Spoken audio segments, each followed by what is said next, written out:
Red book రాజ్యాంగం సృష్టించిన మిమ్మల్ని చీకటి రోజులు కొన్ని సంవత్సరాల పాటు ఈరోజు ఎంతమందిని అయితే మీరు జైల్లో వేస్తున్నారో, ఎంతమంది ప్రజాస్వామ్య హక్కులను కాలరాసి మీరు జైల్లో వేస్తున్నారో, జగన్మోహన్ రెడ్డి అనేటువంటి వ్యక్తి చేస్తున్నటువంటి ప్రకటనలు మీరు చూస్తూనే ఉన్నారు.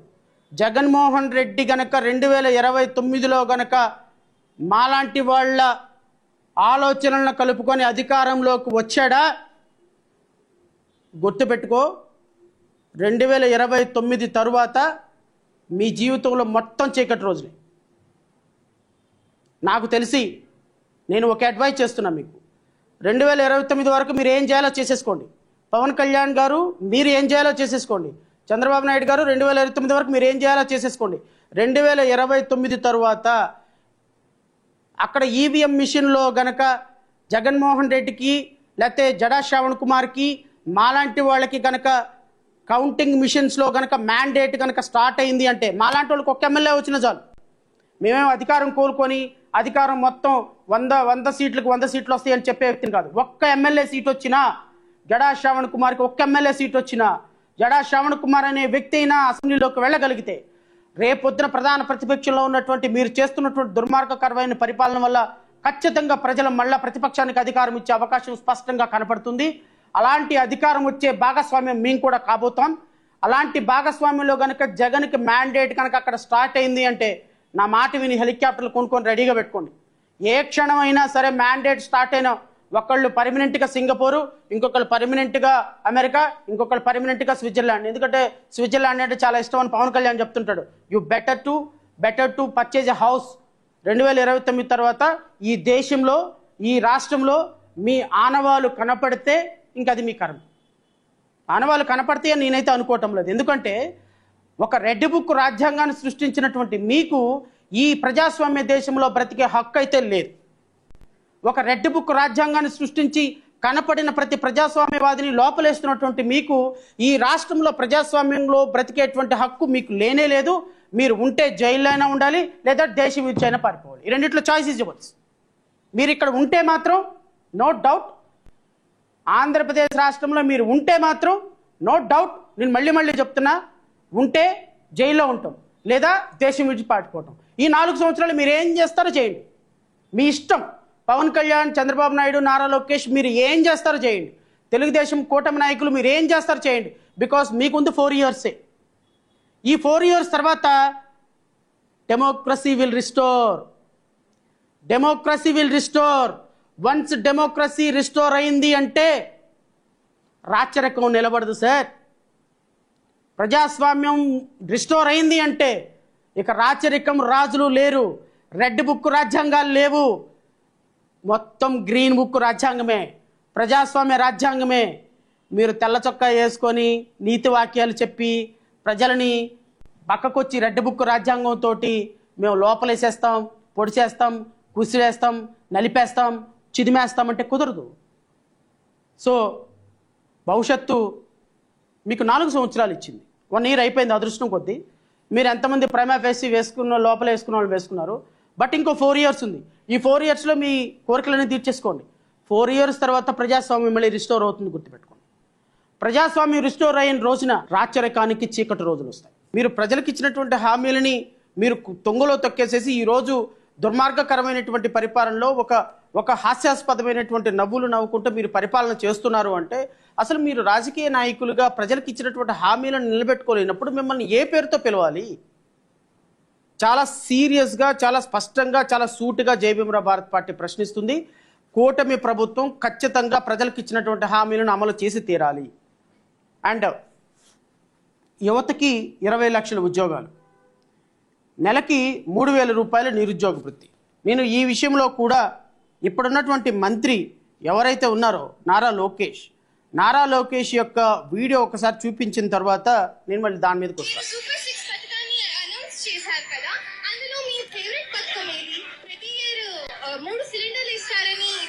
చెప్పారు కదా, వైసీపీ కార్యకర్తలు వారి ప్రచారంలో వారు చిన్న సిలిండర్లు ఇస్తారని చెప్తున్నారు. ఇది నిజమేనా? అబద్ధాలు చెప్తున్న దాంట్లో వైసీపీ తిట్టమ్మా. నువ్వు నిజం కూడా అంత బాగా చెప్పలేదు.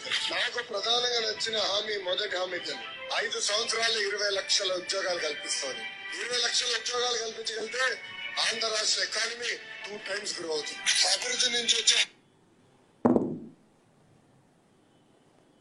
షణ్ముఖ వ్యూహం, నిష్పక్షపాతమైన పరిపాలన, కొన్ని స్పష్టమైనటువంటి పదాలు కూడా పలకని ఒక మంత్రి, ఒక విద్యాశాఖ మంత్రి మన రాష్ట్రానికి అద్భుతమైనటువంటి ప్రగతిని సాధించేటువంటి మంత్రి. మన కర్మ, రాష్ట్ర ప్రజల కర్మ, చేయగలిగింది ఏం లేదు. ఈయనకంట సూపర్ 6 పథకాలు అంట అద్భుతంగా నచ్చినటువంటి పథకం అంట 20 లక్షల ఉద్యోగాల కల్పన అంట. ఈ 20 లక్షల ఉద్యోగాల కల్పన చేస్తే మారిపోతుంది అంట. మరి సంవత్సర కాలంలో రమారమి 5 సంవత్సరాలకి 20 లక్షల ఉద్యోగాలంటే సంవత్సరానికి 4 లక్షల ఉద్యోగాలు కదా. మీరు కల్పించినటువంటి ఉద్యోగాలు ఎన్ని? రాష్ట్రంలో మీరు కల్పించినటువంటి ఉద్యోగాలు ఎన్ని? ప్రైవేట్ సెక్టార్ల ఉద్యోగాలు ఎన్ని? గవర్నమెంట్ సెక్టార్ల ఉద్యోగాలు ఎన్ని? 16,000 డిఎస్సి పోస్టులు తీస్తే దానికి సంవత్సరం తర్వాత ఈరోజు ఎగ్జామ్ జరుగుతుంది. అదేమని నేను అడిగితే దీనికి సంబంధించి కసరత్తు మొదలుపెట్టినాం, మొదటి సంతకం డిఎస్సి మీద పెడతామని కొన్ని వేల మంది గిరిజన ప్రాంత ప్రజల్లో ఉన్నటువంటి ఉద్యోగాలను తీసుకొచ్చి జనరల్ డిఎస్సిలో కలిపి మీరు వ్యవస్థల మొత్తాన్ని మేనేజ్ చేసి కోర్టుకు వెళ్తున్న వాళ్ళని భయపెట్టేసి కోర్టుల్లో కేసులు నెంబర్ కానివ్వకుండా రాజమైనటువంటి పరిపాలన కొనసాగుతుంది, రాక్షసి పరిపాలన కొనసాగుతున్నట్టుగా విద్యార్థుల మీద లాఠీలు విరక్కొట్టి డిఎస్సిని టెట్ పెట్టండి అని చెప్పినటువంటి విద్యార్థుల మీద కేసులు పెడతామని బెదిరించి వాళ్ళందరినీ బెదిరించి ఈరోజు సంవత్సరం తర్వాత ఉద్యోగాలకి నోటిఫికేషన్ ఇచ్చి సంవత్సరం తర్వాత ఈరోజు ఎగ్జామ్ పెడుతున్నారు. ఈ నోటిఫికేషన్ ఎప్పుడు పూర్తవుతుందో తెలియదు. రేపు కోర్టులు ఓపెన్ అయిన తర్వాత ఇంచుమించు 200 కేసులు వెయిటింగ్లో ఉన్నాయి డిఎస్సి మీద. ఖచ్చితంగా ఏ కేసులో స్టే వస్తుందో తెలియదు. తప్పులు తడకక తీసినటువంటి డిఎస్సి, ఒక్క ప్రైవేట్ కంపెనీలో ఉద్యోగం లేదు, ఒక్క కంపెనీ ప్రైవేట్ సెక్టార్ రాలేదు. రాష్ట్రంలో మీరు తీసుకొస్తానన్న పరిశ్రమలు తీసుకొచ్చారో లేదో తెలియదు.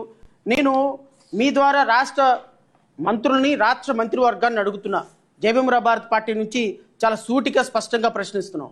మీరు నిజంగానే యువతకి అసెంబ్లీలో చెప్పినట్టుగా, మంత్రి నారా లోకేష్ అసెంబ్లీలో చెప్పినట్టుగా 20 లక్షల ఉద్యోగాలు కల్పన 5 సంవత్సరాల తర్వాత 5 సంవత్సరాల రమారమి ప్రపోర్షనేట్గా చూసుకుంటే సంవత్సరానికి 4 లక్షల ఉద్యోగాలు, 4 లక్షల ఉద్యోగాల కల్పన జరిగింది అని మీరు గవర్నర్ చేత అబద్ధం చెప్పించారు. ఈ రాష్ట్ర అసెంబ్లీలో గవర్నర్ చేత మీరు అబద్ధం చెప్పించారు 4 లక్షల ఉద్యోగాలు. అదే 4 లక్షల ఉద్యోగాలు ఎన్ని సెక్టార్లో ఉద్యోగాలు ఇచ్చారు, ఏ సెక్టార్లో ఉద్యోగాలు ఇచ్చారని అడిగినప్పుడు, ఎవరు మా పార్టీ తరపు నుంచి రైట్ టు ఇన్ఫర్మేషన్ కింద అడిగినప్పుడు, నేను రాష్ట్ర ప్రజలందరినీ ఒక్కసారి ఈ ప్రభుత్వం ఎంత దుర్మార్గంగా అబద్ధాలు ఆడుతుంది, ఎంత దుశ్చర్యలతోటి అబద్ధాలు ఆడుతుంది, ప్రజల కోసం ప్రజల యొక్క పరిపాలన అందించాల్సినటువంటి పాలకులు ఓట్లు వేయించుకున్న తర్వాత ఎంత దుర్మార్గకరమైనటువంటి అబద్ధాలు ఆడుతున్నారనే దానికి స్పష్టమైనటువంటి సమాధానం నేను మీకు వినిపిస్తా.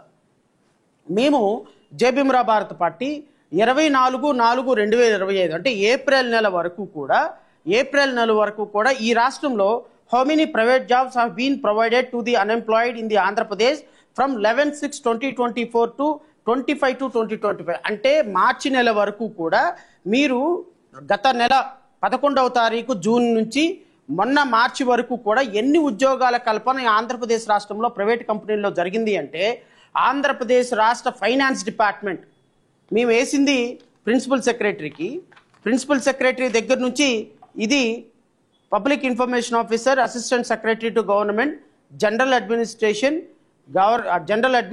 Department, AP secretariat. ఈ సెక్రటేరియట్ డిపార్ట్మెంట్ నుంచి ఫైనాన్స్ డిపార్ట్మెంట్కి వెళ్ళింది. ఫైనాన్స్ డిపార్ట్మెంట్ వాళ్ళు మాకు ఇచ్చినటువంటి సమాధానం ఇది letter number 28003666 finance HR PDPP /112/2025 HR1. This is a information provided by AP state government.